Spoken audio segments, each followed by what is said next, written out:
नमस्कार, news special देख रहे हैं आप। मैं हूं आपके साथ विशाल कर। खबरों की शुरुआत करेंगे उत्तराखंड में अंकिता प्रकरण में। अब जो बातें सामने आ रही हैं, अब वो एक साजिश जैसा लगने लगा है, लेकिन अब तक ये साफ नहीं है कि आखिरी पूरी सच्चाई क्या है। पहले कांग्रेस और अन्य पार्टियों के नेता सरकार से सवाल पूछ रहे थे, तो अब बीजेपी इसे लेकर हमलावर है।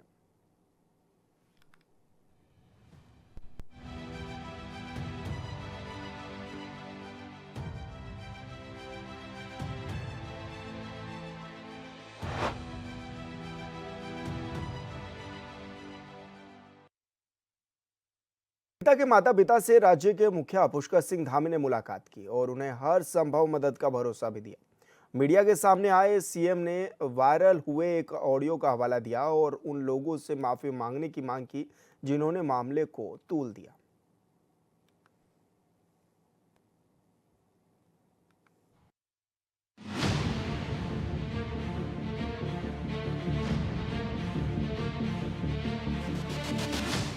अंकिता भंडारी के माता पिता से मुलाकात के बाद सामने आए सरकार के मुखिया ने कहा कि कानूनी कार्रवाई अपने स्तर पर जारी रहेगी।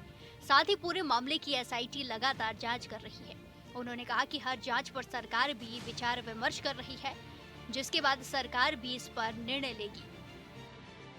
हमारी बेटी बहन से जुड़ा हुआ मामला है और मैंने पहले ही कहा था कि उनके माता पिता, चूंकि उनको अत्यधिक कष्ट हुआ, उनकी बेटी गई और सारा कष्ट उनके सामने उत्पन्न हुआ, तो मेरा यही मत था कि शुरू से कि मैं उनके माता पिता जिस जांच के लिए भी कहेंगे, जिस प्रकार से भी कहेंगे, उन्होंने कल मुझे अपनी बातें बताई। देखिए, कानूनी कार्रवाई अपने स्तर पर चलती रहेगी। उसमें दिल्ली हाईकोर्ट का भी निर्णय आया है, यहाँ भी एसआईटी जांच कर रही है और हम अन्य भी जो कानूनी जरूरी चीजें हैं उस पर हम पूरी तरह से विमर्श कर रहे हैं और विमर्श करने के बाद हम अपने स्तर से जो सरकार के स्तर पर निर्णय लेना है, जो अंकिता के माता पिता का जो हमको कहा है उस पर हम निर्णय लेंगे, लेकिन कानूनी कार्रवाई अपनी तरफ चलती रहेगी। मुख्यमंत्री ने कहा कि ऑडियो वीडियो की एसआईटी जांच कर रही है और सरकार विचार विमर्श कर रही है, लेकिन पूरे मामले में पिछले 15 दिनों से जिस तरीके से भ्रम फैलाया गया, उससे राज्य में चल रही विकास योजनाओं पर असर पड़ा। लोगों को भ्रमित करने का काम किया गया और प्रदेश का माहौल खराब हुआ है। इसीलिए वैसे लोगों को प्रदेश की जनता से माफी मांगनी चाहिए जिन्होंने मामले को तूल दिया। कि जिस प्रकार से पहले ऑडियो आया था, ये तो उन लोगों को सोचना चाहिए जिन्होंने बिल्कुल भी जिम्मेदारी का कोई भी जो है मैं कहूँ कि एक जिम्मेदार जिस प्रकार से राजनीतिक दल होने चाहिए, जिम्मेदारी का आभास होना चाहिए, जिम्मेदारी का भाव होना चाहिए, वो बिल्कुल दिखाई नहीं दिया। और एक ऑडियो आने के बाद जिस प्रकार से पूरा राज्य के अंदर एक अस्थिरता की स्थिति, लोगों में सवाल करना, लोगों में जो है आगजनी करना और तमाम प्रकार से लोगों को भड़काना, भ्रम और संदेह की स्थिति पैदा करना जिन लोगों ने की है, जनता उनको देख रही है कि भाई उन्होंने आखिर ऐसा किया है। अब जो ये वीडियो अब आया है, जो ऑडियो आया है, अब उस वीडियो के बारे में भी उनको कहना चाहिए, उनको माफी मांगनी चाहिए उत्तराखंड के लोगों से। और अंकिता की जो आत्मा को उन्होंने अपनी राजनीति के लिए उपयोग करने का काम किया। खुद को पूर्व विधायक की पत्नी बताने वाली उर्मिला सनावर से एसआईटी की टीम पूछताछ कर रही है, क्योंकि इन्होंने ही पति यानी कि सुरेश राठौर से बातचीत का एक ऑडियो वायरल किया और सियासी बवाल मचा हुआ है। और इसी आरोप का हवाला देकर मुख्य विपक्षी पार्टी कांग्रेस भी मैदान में कूद पड़ी है और अब पार्टी की मुसीबत बन रही है, क्योंकि पहले बीजेपी नेताओं ने कांग्रेस सहित अन्य लोगों के खिलाफ मानहानि का दावा ठोका और कोर्ट ने विवादित पोस्ट हटाने के निर्देश दिए और अब ऑडियो में साजिश की बात कही जा रही है। यही वजह है कि अब बीजेपी के नेता कांग्रेस पर हमलावर हैं। देखिए, मैं शुरू से इस बात को कह रहा था कि प्रदेश के वातावरण को दूषित करने का प्रयास किया जा रहा है और बिना तथ्यों के बार बार चीजों को उजागर करने का कुछ राजनीतिकों द्वारा ये षड्यंत्र था। लेकिन न्याय सबके लिए है। आज न्यायालय में दुष्यंत जी को जो राहत मिली है और उन्हें स्पष्ट कर दिया न्यायालय ने, इस प्रकार से किसी की मानहानि करने का किसी को नैतिक अधिकार नहीं है। और जब विषय आगे बढ़ता है, और कल माननीय मुख्यमंत्री बहुत स्पष्ट रूप से कह दिया है कि हम भी भावनात्मक रूप से परिवार से जुड़े हुए हैं। सरकार ने की पैरवी का ही पक्ष था कि अपराधी आज आजीवन सजा की सलाखों के अंदर है। ऐसे में एक पूरे प्रदेश के वातावरण को तथ्यहीन बातों को लेकर प्रदूषित करने का काम जो कांग्रेस और अन्य दलों के लोगों ने किया है, आज उनके मुंह पर एक बड़ा तमाचा है। धीरे धीरे एसआईटी और जांच कर रही है और इस प्रकार के लोगों को बेनकाब किया जाएगा, ये मैं विश्वासपूर्वक कह सकता हूँ। अंकिता के माता पिता की मांगों पर सरकार क्या फैसला लेगी, ये तो वक्त के साथ पता चलेगा। लेकिन पूरे प्रकरण में साजिश की बू है, इस बात से इनकार नहीं किया जा सकता। लेकिन सवाल है, इस साजिश के पीछे आखिर कौन है? और सबसे बड़ी बात यह है कि जन भावनाओं के साथ खिलवाड़ के लिए जिम्मेदार कौन है? Bureau report HNN 24/7।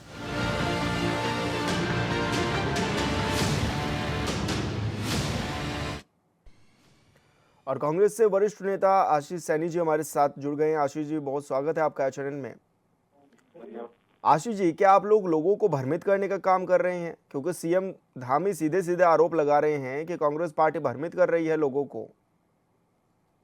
देखिए, यदि मुख्यमंत्री धामी को ये लगता है कि हम भ्रमित करने का काम करते, मैं उनको सार्वजनिक रूप से चैलेंज करता हूँ कि कांग्रेस के नेताओं के साथ वो सार्वजनिक खुली वार्ता कर ले, हमारे प्रदेश अध्यक्ष के साथ कर ले, सभी पत्रकार बंधुओं के सामने खुले में बात कर ले। क्योंकि लगातार जितना झूठ भारतीय जनता पार्टी के लोगों ने बोला है, जिस बेशर्मी के साथ बोला है, वो बड़ी हास्यास्पद भी है और बड़ी संदेहात्मक भी है। एक दिन अचानक तीनों लोग प्रकट होते हैं, स्वामी दर्शन भारती का इन्वॉल्वमेंट होता है, और अभी तक भी मैं कह रहा हूँ, इस वक्त तक भी हमें क्लियर नहीं है कि इस मामले में जो आरोपियों के नाम सुरेश राठौड़ ने बताए हैं, उनकी जांच सरकार सीबीआई से कराने को तैयार है अथवा नहीं। बार बार ये कहना कि देखिए हमने सही कर लिया है, यानी अपने आप को सही करने का प्रमाण पत्र मुख्यमंत्री स्वयं को खुद दे रहे हैं, लेकिन ये बताने के लिए तैयार नहीं है कि वीआईपी कौन है। अंकिता भंडारी की जो चार्जशीट कोटद्वार की जो न्यायालय में जिसमें ऑर्डर हुआ है, उसमें साफ लिखा गया है कि वीआईपी 10 से अधिक जगह पर तो मैं पढ़ चुका हूँ।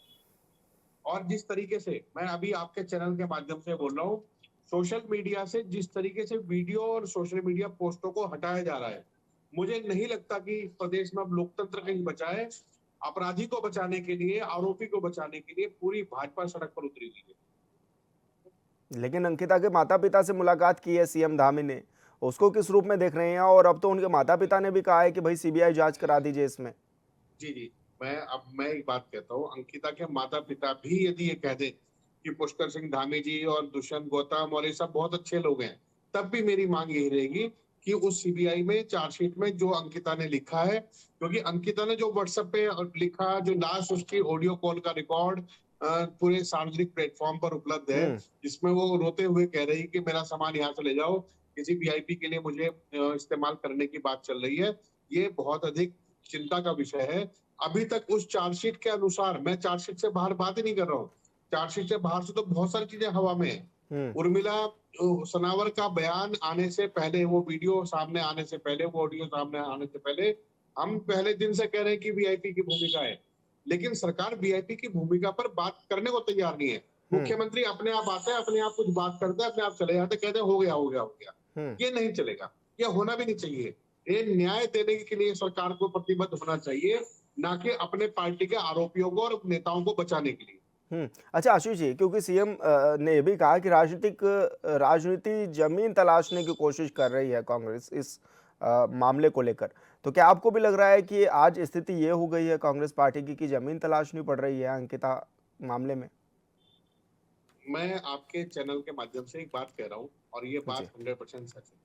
कांग्रेस के पास पर्याप्त राजनीतिक जमीन है। हम बेरोजगारी पर, महंगाई पर, भ्रष्टाचार पर और वनों को काटे जाने को लेकर, भालुओं के मामले को लेकर हमारे पास इस सरकार का पोल खोलने के लिए हजारों मुद्दे हैं। अंकिता भंडारी, हमारे लिए विषय है कि क्या उत्तराखंड की भूमि पर न्याय जैसी चीज उपलब्ध है? क्योंकि कई मामलों में देखा गया है कि न्याय नहीं है, सरकार अपने पक्ष और विपक्ष के हिसाब से तय करती है। मैं इसका एक और उदाहरण दूंगा। जब बनभूलपुरा में रेलवे की जमीन पर बसे हुए लोगों को हटाने का मामला आया, तब सरकार की नीयत दूसरी, जब कहीं और पर कोई मामला आता है तो वहां पर नीयत दूसरी और वहां पर बयान दूसरे। यानी भारतीय जनता पार्टी न्याय शब्द से बहुत दूर है, इनकी सरकार में न्याय नहीं है। अंकिता भंडारी केवल एक बेटी है जिसके न्याय की हम बात कर रहे हैं, लेकिन यदि उसमें न्याय मिलेगा तो हजारों मामलों में न्याय मिलने का काम होगा। आज भाजपा ने जो अपना चेहरा दिखाया है, आज मुख्यमंत्री पर हमें यह भरोसा था कि मुख्यमंत्री ईमानदारी से सीबीआई जांच की घोषणा करेंगे। भाई बड़ा सीधा मामला है, आप सीबीआई जांच की घोषणा कर दीजिए, कांग्रेस का मुंह बंद कर दीजिए, हम कल से बोलना बंद कर देंगे, आप कराइए ना सीबीआई जांच। लेकिन डर किस बात का है? जी बिल्कुल आशीष जी, आप बने रहिए हमारे साथ। तो मीडिया के सवालों पर मुख्यमंत्री ने कहा है कि माता पिता की मांगों पर निर्णय लिया जाएगा और जो भी माता पिता कहेंगे उसको लेकर भी निर्णय लिया जाएगा। जो चाहते हैं माता पिता वो कार्रवाई भी की जाएगी। साथ ही उन्होंने एक बात ये भी कही कि जो भ्रमित कर रहे हैं उनको माफ़ी मांगनी चाहिए। साथ ही मथुरा दत्त जोशी जी भी हमारे साथ बीजेपी से जुड़ गए हैं। मथुरा जी, सीएम ने मुलाकात की है माता पिता से और अब तो माता पिता भी कह रहे हैं कि सीबीआई जाँच होनी चाहिए। आप लोग क्या कह रहे हैं, क्या होगी, कब होगी सीबीआई जाँच? देखिए, जी अंकिता भंडारी के मामले में सरकार ने बहुत ही गंभीरता से काम किया है। माननीय मुख्यमंत्री जी स्वयं गंभीर हैं उस सबको सुलझाने के लिए, उसमें कोई भी जांच कराने के लिए। मुख्यमंत्री जी ने प्रेस के माध्यम से भी बात कही थी और कल भंडारी के माँ बाप से उनकी मुलाकात भी हुई है। उन्होंने उनको पूरा आश्वासन दिया है कि सरकार न्याय करेगी और जैसी उनकी भावना है उसके अनुसार काम करेगी। एक बात तो यह, जब कोई बात क्लियर हो गई, प्रदेश के मुखिया ने जब बोल दिया, तो कम से कम कांग्रेस के लोगों को थोड़ा सब्र करना चाहिए, इंतजार करना चाहिए निर्णय क्या हो रहा है, कि क्या निर्णय सरकार कर रही है। और होता तो अच्छा ये होता कि अगर कांग्रेस इतनी ही गंभीर थी तो जब मुकदमा चल रहा था उस दौरान भी कांग्रेस अपनी मांग को लेकर अदालत में जा सकती थी, इंटरवेंशन एप्लीकेशन डाल सकती थी, अदालत में कह सकती थी कि ये चीजें हैं, इनको भी इसमें इंक्लूड किया जाए। क्योंकि कांग्रेस पार्टी का न न्यायपालिका में भरोसा है, न न्याय में भरोसा है, न एसआईटी की जांच में भरोसा है। सीबीआई के लिए तो इनके जो जितने बयान हैं, अगर आप पुराने बयान निकालो इनके नेताओं के, ये क्या कहते हैं ये सब आपके सामने है। इसमें बहुत ज्यादा कहने की हमें भी कोई आवश्यकता नहीं है। कभी सीबीआई को सरकार का एजेंट बताते हैं, कभी सीबीआई का तोता बताते हैं, कभी सीबीआई को सरकार का के आदेश का पालन करने वाला बताते हैं, पिटलक्कू बताते हैं, कुछ भी जो इनके मुंह में आता है वो बोल देते हैं बस। तब अगर इनके यहाँ नोटिस जाता है तो ये उस समय कह देते हैं कि तो सरकार सीबीआई का दुरुपयोग कर रही है, सीबीआई को, क्योंकि सीबीआई इनके कब्जे में है, इन्हीं का है, सब कुछ है, सब ये कह देते हैं। आज को कुछ नहीं, केवल कांग्रेस अपनी राजनीतिक जमीन तलाशने के लिए और अपने स्वार्थों की पूर्ति के लिए राजनीतिक इस्तेमाल कर रही है अंकिता के नाम का। राजनीतिक रूप से इनका कोई नहीं है। देखिए 3 साल तक ये बिल्कुल चुप बैठे रहे, कहीं कुछ नहीं बोले। एक वीडियो आया जिसका आज कल भी एक वीडियो आया, अब उस कल वीडियो में इनका क्या कहना है ये नहीं बोल रहे उसमें। इन कांग्रेस को तो माफी मांगनी चाहिए उस वीडियो में जो इन्होंने कल वीडियो आ गया। उसके बाद इस प्रदेश की जनता से कहना चाहिए हाँ केवल विरोध करने की बात करते हैं, जनता को बदलवाने के लिए बात करते हैं, कहीं कुछ नहीं करते। उस वीडियो कल भी तो आ गया, उस वीडियो में कुछ नहीं बोलेंगे क्योंकि इनको कहीं अपने आप में कॉन्फिडेंस नहीं है, अपने आप ही भ्रमित है कांग्रेस, अपने आप ही विभ्रमित है कांग्रेस। कांग्रेस कंफ्यूज है, उनको क्या कह रहे हैं क्या नहीं कह रहे हैं, पता नहीं उनको क्या बोलना है क्या नहीं बोलना है। लेकिन जब एक तरफ बात होगी, माननीय मुख्यमंत्री जी ने प्रेस के माध्यम से कह दिया, अंकिता भंडारी के माँ बाप से बात कर ली, उनका जो भी डिमांड थी वो सुन ली, और उसके बाद कोई निर्णय आप देखिएगा कि माननीय मुख्यमंत्री जी एक शूटिंग में उसमें लेंगे। थोड़ा समय लगता है, कानूनी प्रोसीडिंग है, कुछ चीजें लेना पूछना पड़ेगा, बात करनी पड़ेगी, हाईकोर्ट से भी कोई डायरेक्शन आएगा तो उसका अध्ययन करने के बाद उसका कार्रवाई होगी। लेकिन धैर्य रखने की आवश्यकता है। हमने अभी कहा तो अभी सब कुछ हो जाएगा।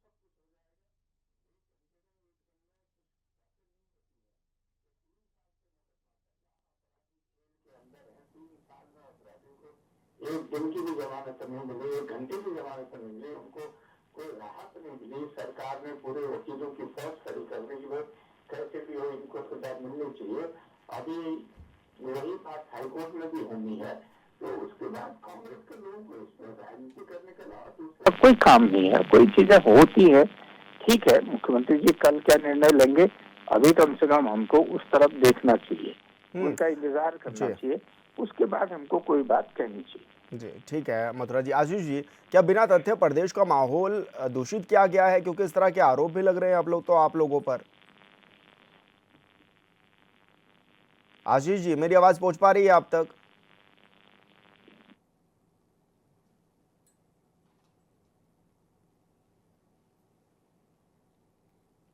लगता है हेलो। संपर्क टूट गया। आशीष जी, मेरा सवाल आपसे ये है, क्या बिना तथ्य प्रदेश का माहौल खराब करने की कोशिश की गई? क्या इस तरह के आरोप भी लग रहे हैं आप लोगों पर?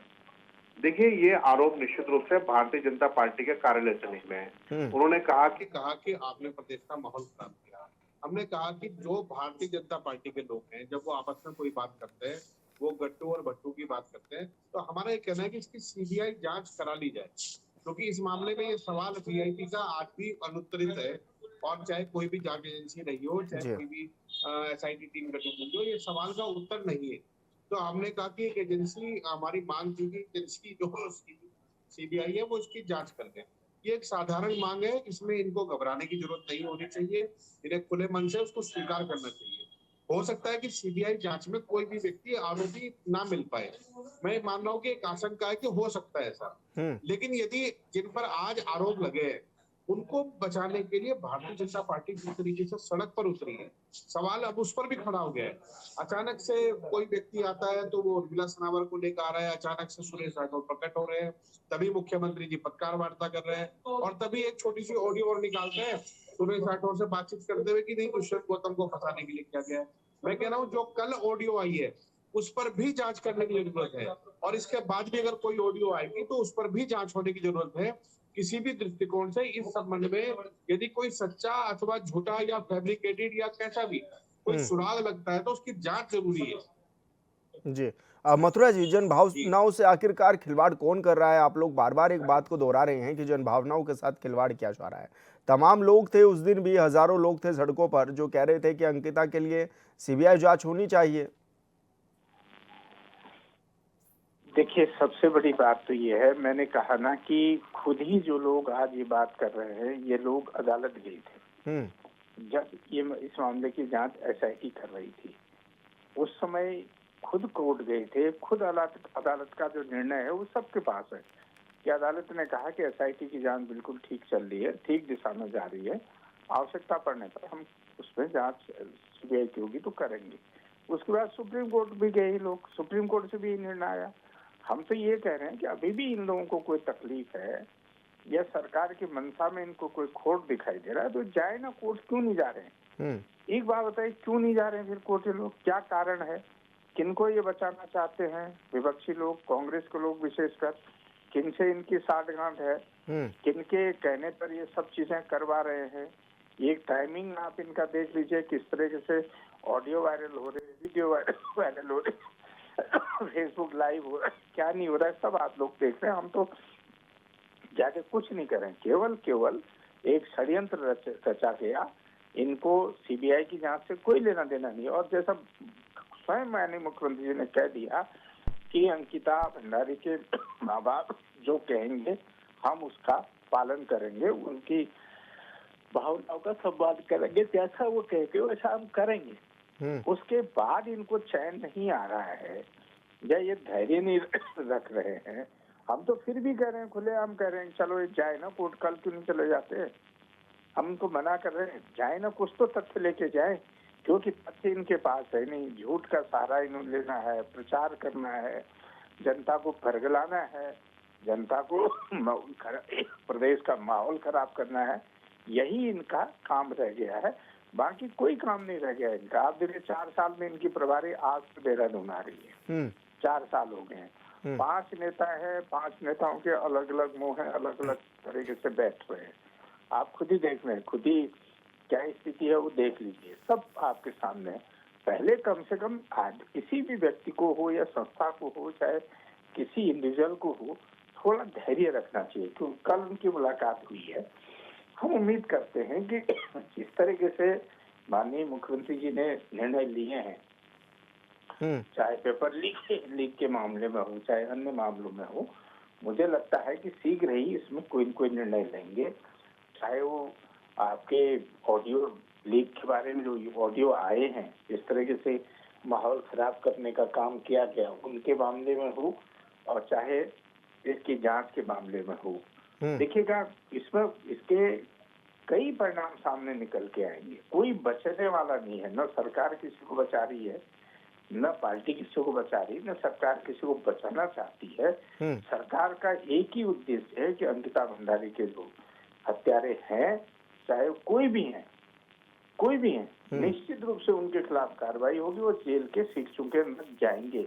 और हम खुलेआम माननीय मुख्यमंत्री ने जनता से भी कहा कि आपके पास कोई भी हल्का सा क्लू है, आप लाइए, जो जांच आप कहते हो, जिससे जांच कराने की बात करते हो, उससे हम जांच कराने के तैयार है। सरकार कहीं पीछे हटने को तैयार नहीं है। जी आशीष जी, क्या कहना चाह रहे हैं, बात रखिए बिल्कुल अपनी। कार्रवाई करेगी। जी मैं 3 बिंदुओं पर बात रखूंगा, 2 मुद्दे मैं जोशी जी के वक्तव्य से उठा रहा हूँ। इन्होंने कहा कि अंकिता भंडारी के माता पिता जैसा की, उन्होंने कहा है कि सीबीआई जांच करानी। इन्होंने दूसरा कहा कि कांग्रेस ने षड्यंत्र किया है। मैं कह रहा हूं, जो कांग्रेस ने अगर षड्यंत्र किया है तो आप इस षड्यंत्र की जांच करा लीजिए सीबीआई से। हम तो तैयार हैं। हम तो कह रहे हैं कि एक एक कांग्रेस के आदमी के खिलाफ, जैसे आप इस समय आपके डीआईजी पुलिस जो है वो एक एक करके सोशल मीडिया की पोस्टें हटवा रहे हैं, यानी उन्होंने वीआईपी को ढूंढने में अपनी ताकत नहीं लगाई। सोशल मीडिया पर ये कोई पोस्ट ना कर सके, कोई वीडियो ना डाल सके, वो हटाने का काम किया। अब आ देखिए तीसरे मुद्दे पर। तीसरा मुद्दा ये है कि भारतीय जनता पार्टी से हम ये सवाल कर रहे हैं कि किसी व्यक्ति का नाम किसी व्यक्ति ने एक आरोपी के रूप में लिया, तो आपको क्या जरूरत पड़ी कि कांग्रेस का पुतला फूके? आपको क्या जरूरत पड़ी कि आप उस वीआईपी जिसके ऊपर नाम लिया जा रहा है, मैं कह रहा हूँ हम आपकी बात को सही मान लेते हैं, वो बहुत अच्छे आदमी है, तो आप ये बात मतलब उनको कहने दीजिए ना। पूरी पार्टी सड़क पर उतरकर आज उनका जन्मदिन मना रही है और ये दिखाने की कोशिश कर रही है कि हम रेप आरोपियों के साथ हैं। और ये चरित्र भारतीय जनता पार्टी ने पूरे देश में दिखाया है। उन्नाव में हुआ तो कुलदीप सेंगर बाहर आए तो उनकी जमानत पर ये खुशी मना रहे हैं। आप आसाराम बाबू की पेरोल हो रही है तो वहाँ ढोल बजा के स्वागत हो रहा है। जो हाथरस का कांड हुआ उसमें जो आरोपी थे उनके गले में माला डालकर उनको बीजेपी ज्वाइन कराई गई। तमाम तरह के जो आरोपी बलात्कारी निकल रहे हैं, महिला विरोधी अपराधों में निकल रहे हैं। कारण क्या है कि भारतीय जनता पार्टी उनका स्वागत करती है। ऐसे ही दुष्यंत गौतम पर जब आरोप लगा तो पूरी भारतीय जनता पार्टी ने ये ध्यान नहीं दिया कि उनकी बेटी के खिलाफ कोई अपराध हुआ है, उसमें किसी को आरोपी बनाया गया। इन्होंने ये देखा कि इसमें अपनी राजनीतिक चीज कैसे आकलन कर ले। सब अपने राजनीतिक वजूद को बढ़ाने में लगे हुए। किसी ने ये नहीं देखा कि उत्तराखंड कलंकित हो चुका है। आज पूरे देश में उत्तराखंड की जो इमेज बनी है वो ये बनी है कि यहाँ की सरकार और यहाँ सरकार चलाने वाली पार्टी बेटियों के न्याय के बजाय उन आरोपियों के बचाव में लगी हुई है। ऐसे सैकड़ों उदाहरण भारतीय जनता पार्टी के उत्तराखंड में मौजूद है, जहां भारतीय जनता पार्टी के एक पूर्व विधायक ने ये कहा कि मेरी बेटी के साथ छेड़खानी हो रही है, बाद में उनको खामोश कर दिया गया। ऐसे ही तमाम जगहों पर ये सब, और ये सबूत मांग रहे हैं ना बार बार कि सबूत लाओ। तो मुझे बताइए ना कि जिसने वनांतरा का वो रिजॉर्ट का कमरा जेसीबी मंगाकर तोड़ा, मुझे बता दीजिए, जोशी जी बता दें क्यों, किसने तोड़ा था, किसके आदेश पे टूटा था, सिर्फ ये बता दें। लेकिन मेरी जानकारी में जो मौजूद है कि मुख्यमंत्री ने भी उसका श्रेय लिया है कि मैंने ये काम किया है, और एक निर्दलीय विधायक जो भारतीय जनता पार्टी के लिए काम करता है उसने भी ये काम किया है। इन्होंने भी एक सीबीआई के मामले की जांच की बात की। सीबीआई का मामला क्या था कि पूर्व मुख्यमंत्री हरीश रावत की वार्ता जो एक पत्रकार के साथ हुई और उसमें हरक सिंह रावत को वापस लाने पर और उस पर इस तरह की तमाम झूठी टिप्पणियां करते हैं। मैं कह रहा हूँ उस मामले की सीबीआई जांच हुई तो उसमें वो पत्रकार जो संदिग्ध रूप से दोनों जगह पर वार्ता कर रहा था उसके खिलाफ आपने क्या फाइंड आउट किया? यानी इसीलिए हम कहते हैं कि सीबीआई का दुरुपयोग कर रहे हैं। जब आपके पास मौका था, आप कांग्रेस के पूर्व मुख्यमंत्री को आरोपी बना सकते थे, उस वक्त भी आपने अपने दलाली करने वाले लोगों को बचाने का काम किया। ये मेरा खुला आरोप है। आज भी यही चल रहा है। आज भी मुख्यमंत्री की भाषा और निर्दलीय विधायक की भाषा बिल्कुल सेम है। पूरी भाजपा एक तरफ खड़ी है लेकिन वो निर्दलीय विधायक के साथ खड़े हैं। पूरी पुलिस फोर्स लगी हुई है उर्मिला राठौर को और उनको ढूंढने के लिए, लेकिन एक स्वामी का रूप धर के दर्शन भारती जाते हैं और अचानक से लेके प्रकट हो जाते हैं। यानी इसका मतलब सरकार की मिलीभगत है। सरकार उन लोगों पर दबाव बनाकर अपने पक्ष में क्या इस्तेमाल कर रही है कि जांच करने का अधिकार तो उस एजेंसी को होगा जिस पर राज्य के मंत्रियों का, राज्य के संतरियों का प्रभाव नहीं होगा। इसीलिए हम सीबीआई जांच की मांग कर रहे हैं। हमारी मांग जायज है। हम सीबीआई मांग केवल उस केस के न्याय के लिए कर रहे हैं। हमारे किसी सरकार के पक्ष अथवा विपक्ष से कोई लेना देना नहीं है। लेकिन मेरे एक सवाल का ये जवाब दे दे, मैं आपके चैनल के माध्यम से पूछ रहा हूँ कि जो सोशल मीडिया पर पोस्ट कर रही है तो डीआईजी द्वारा क्यों हटाई जा रही है, जी ये इतना समझा। जी मथुरा जी आंसर करिए। देखिए, जिन पोस्टों की बात कर रहे हैं ये किसी व्यक्ति के आदेश पर नहीं हटाया जा रहा है, ये कोर्ट के आदेश पर हो रहा होगा। जो भी कार्रवाई हो रही होगी दिल्ली हाई कोर्ट का जो कल का फैसला आया उसके आधार पर हो रहा हटाने का होगा। कारण क्या है? ये किसी का कोई व्यक्तिगत कोई लेना देना किसी से नहीं। आज तक क्यों नहीं हटाए हमने, कब तक क्यों नहीं हटाए थे? एक ये कहने की, मैंने कहा ना, कांग्रेस के पास कहने के लिए कुछ नहीं है, बोलने के लिए कुछ नहीं है, मुंह बचाने अपना फेस सेविंग के लिए इस तरह की बातें कर रहे हैं। इसमें कहीं कोई तथ्य नहीं है, कहीं कोई आधार नहीं है किसी भी चीज का, क्योंकि जो जितनी कार्रवाई हमने करनी चाहिए थी वो सफिशिएंट कार्रवाई की गई है। उसके माँ बाप को संतुष्ट किया गया है, आम लोगों को से भी जो बात होनी थी वो कर ली गई है।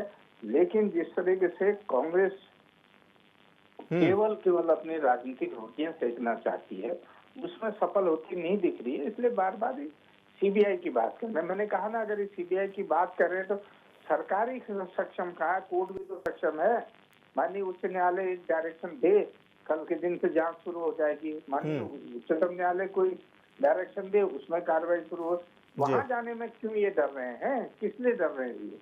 इनको वहां जाने की हिम्मत करनी चाहिए, अदालत के दरवाजे खटखटाने चाहिए। अगर ये सिंसियर हैं, अगर ये ईमानदार हैं, ये चाहते हैं कि हाँ अंकिता भंडारी के हत्यारों को सजा मिले, केवल इसलिए सीबीआई की जांच की बात लोग कर रहे हैं। ये अंकिता भंडारी के हत्याकांड के जो अपराधी हैं उनको बचाना चाहते हैं। ठीक है। ये भी किसी के इशारे पर कोई काम हो रहा है और कहीं कुछ नहीं है। और मैंने एक बात आपको जरूर कही कि माननीय मुख्यमंत्री जी स्वयं गंभीर हैं और उन्होंने हर हमेशा बहुत दृढ़ता से, ठीक है मथुरा जी, इस मामले में वो शीघ्र ही निर्णय लेंगे। देखिएगा 1-2 दिन में आपको कोई सकारात्मक निर्णय मिलेगा। ठीक है मथुरा जी, आशीष जी, आप दोनों मेहमान हमारे साथ जुड़े, बहुत शुक्रिया आपका। और न्यूज़ पे स्पेशल में मेरे साथ इतना ही। आप देखते रहिए आज 24/7। नमस्कार।